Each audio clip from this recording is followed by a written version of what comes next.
ہمیں ووٹ وزیر اعظم عمران خان صاحب کا پڑا ہے اور یہ کرسٹل کلیئر ہونا چاہیے، اور وزیر اعظم عمران خان صاحب کے بیانیہ کا ووٹ پڑا ہے، حقیقی آزادی کا ووٹ پڑا ہے، آئین اور قانون کی بالادستی کے لیے ووٹ پڑا ہے، اور یہ وہ نیریٹو ہے جو آج پورے پاکستان میں بچے کے ذہن میں، خواتین اور مردوں کے دل کی آواز ہے، اور انشاءاللہ تعالی اس کو ہم لوگ اپنے منطقی انجام تک ضرور پہنچائیں گے۔ یہاں پہ جناب اسپیکر میں یہ ضرور کہوں گا کہ director general inter services public relations نے جو پریس کانفرنس کی، اس کو میں یہاں سے میں نے پریس میں بھی بات کی، سیمینار میں بھی بات کی، اس کو ہم ان ٹوٹو ریجیکٹ کرتے ہیں۔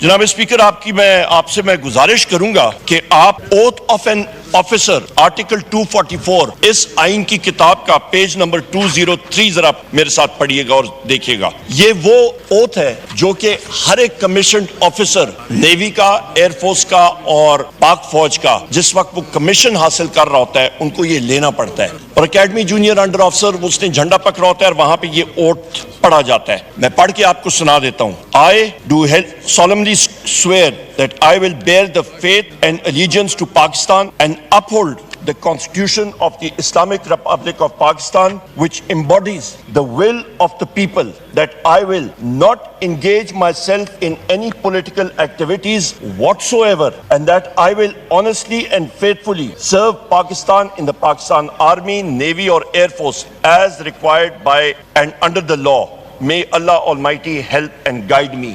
آمین۔ یہ وہ اوتھ ہے جو D G I S P R نے پریس کانفرنس کی جناب اسپیکر، وہ ایک پولیٹیکل پریس کانفرنس تھی، اور یہاں پہ یہ انگریزی میں جس کو کننڈرم کہتے ہیں ایک المیہ آ جاتا ہے۔ یہ ایک چیز پروف کرتا ہے کہ ان کے بیانیے میں ہی بائی پولر ڈس آرڈر ہے، ان کا بیانیہ خود ہی کنفیوژن کا شکار ہے، اور وہ انٹرفیئر کر رہے ہیں پولیٹیکل ریلم میں جو صرف اور صرف پاکستان کے الیکٹڈ نمائندگان کا کام ہے اور پولیٹیکل پارٹیز کا کام ہے۔ یہاں پہ ہم لوگ آ جاتے ہیں جناب اسپیکر، پھر آپ کو میں آپ کے ٹینشن میں مبذول کرانا چاہوں گا۔ آپ آرٹیکل 7 کی طرف آئیے گا، definition of a state, page 7، یہ اسی کانسٹیٹیوشن کی کتاب میں ہے۔ In this part unless the context otherwise requires the state یعنی کہ ریاست means the federal government، مجلس شورا پارلیمنٹ جہاں پہ ہم لوگ کھڑے ہیں اور Saint, a provincial government، a provincial assembly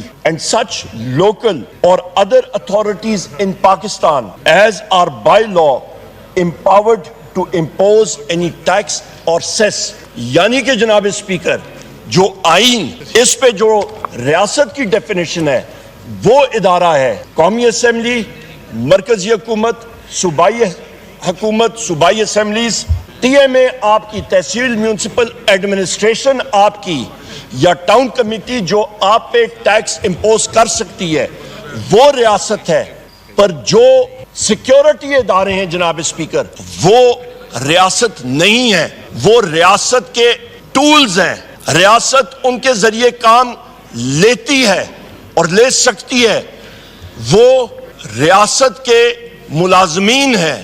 حاکمیت، پہلے پیج پہ آپ کانسٹیٹیوشن کے آ جائیں تو یہاں پہ کلیئرلی لکھا ہوا ہے جناب اسپیکر کہ آپ یا اس کا کریں کہ حاکمیت جو ہے وہ رب العزت کی ہے اور اس کے بعد پاکستان کی عوام۔ لہٰذا جناب اسپیکر جو سیکیورٹی ادارے ہیں وہ پالیٹکس میں انڈلج نہیں کر سکتے ایز پر دس کانسٹیٹیوشن، اور ان کی یہ پریس کانفرنس ہونی ہی نہیں چاہیے تھی۔ اس کے ساتھ ساتھ جناب اسپیکر آپ کی اٹینشن میں پیج 7 پہ پھر مبذول کرانا چاہتا ہوں کہ وہیں پہ آ جائیں کہ آپ پڑھ لیں کہ آرٹیکل 5 کیا کہتا ہے۔ آرٹیکل 5 اسی آئین کا کہتا ہے loyalty to the state is the basic duty of every citizen۔ لہٰذا اسٹیٹ جس کی ڈیفینیشن میں نے آپ کے سامنے رکھ دی، جس پہ سیکیورٹی کے ادارے نہیں ہیں، وہ پارلیمنٹ ہے، وہ الیکٹڈ گورنمنٹس ہیں، وہ تحصیل میونسپل ایڈمنسٹریشن ہو سکتی ہے، ان کی طرف لائلٹی جو ہے وہ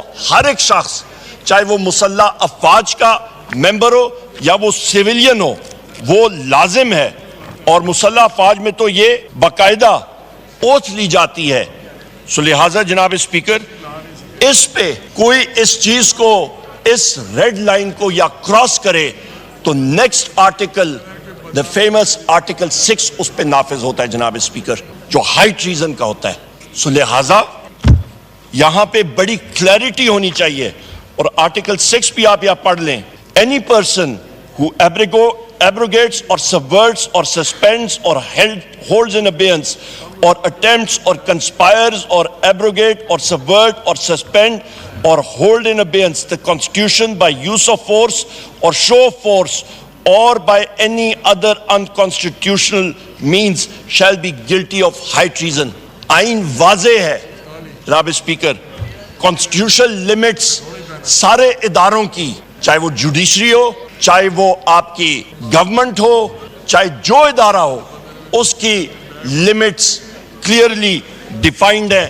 اور اس فلور آف دا ہاؤس سے میں یہی کہوں گا کہ ہر ایک ادارہ پاکستان کی بقا کے لیے, پاکستان کی سالمیت کے لیے اپنی لمٹس کے اندر کام کرے تو پاکستان انشاءاللہ تعالی ترقی کرے گا. جناب اسپیکر, یہاں پہ میں اس بات پہ بھی آؤں گا کہ آپ جس وقت بات کرتے ہیں آئین کی اور فریڈم آف سپیچ کی, تو آئین کا آرٹیکل 19 بھی پڑھ لیں. یہاں پہ کلیئر کٹ لکھا ہوا ہے فریڈم آف سپیچ, جو پاکستان میں آج کل جناب اسپیکر بہت شارٹ سپلائی میں ہے. یہاں پہ فریڈم آف سپیچ نامی کوئی چیز کم ہوتی جا رہی ہے. ٹویٹر یا ایکس, اس کو سسپینڈ کیا گیا ہے. ہمارے یہ میڈیا کے حضرات اوپر دیکھیں, یہ بات نہیں کر سکتے ہیں. انٹیلیجنس ایجنسیز کا روزانہ ان کو انسٹرکشنز آ رہی ہوتی ہیں, اور مجھے پورا یقین ہے جو اس وقت میں یہ سپیچ کر رہا ہوں, یہاں پہ یہ سپیچ وہاں پہ یا اس پہ بریکس آ رہی ہوں گی, یا کمرشل بریکس میں جا رہی ہوں گی, یا ٹیلی کاسٹ نہیں ہو رہی ہوگی. یہ ہمیں معلوم ہے, کیونکہ پاکستان میں اس وقت, میں پہلے بھی کہتا ہوں, آپ لائیو جا رہے ہیں جناب اسپیکر, یہاں پہ دھو پر وہاں پہ مشکل ہوتا ہے, یہاں پہ یہ نہیں ہوتا. آرٹیکل 19 ذرا پورا پڑھیے گا.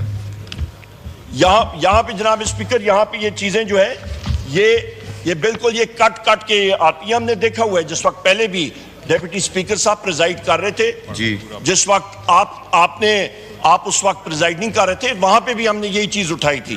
جناب اسپیکر, یہاں پہ ہم نے ہمیشہ سے یہ ڈیمانڈ کیا ہے کہ آپ نے, پی ٹی آئی نے ٹائم اینڈ اگین بات کی ہے کہ 9 مئی کے حوالے سے ایک انڈیپینڈنٹ جوڈیشل کمیشن بننا چاہیے, اور جس کو ایکسیس ہونی چاہیے تمام سی سی ٹی وی فوٹیجز کی.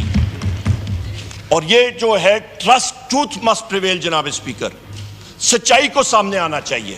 ہم لوگ آئین اور قانون کی بات کر رہے ہیں, بالکل ٹروتھ سامنے آنا چاہیے. میں 19 پڑھ رہا ہوں. جی, یہاں پہ جناب speaker D G I S P R نے بات کی میں کہ پرائر ایئر 19 پڑھ دوں پورا. جی جی, میرے پاس ہے جناب اسپیکر, آپ پڑھ دیجئے. میں پڑھ کے آپ کو سنا دیتا ہوں. جی.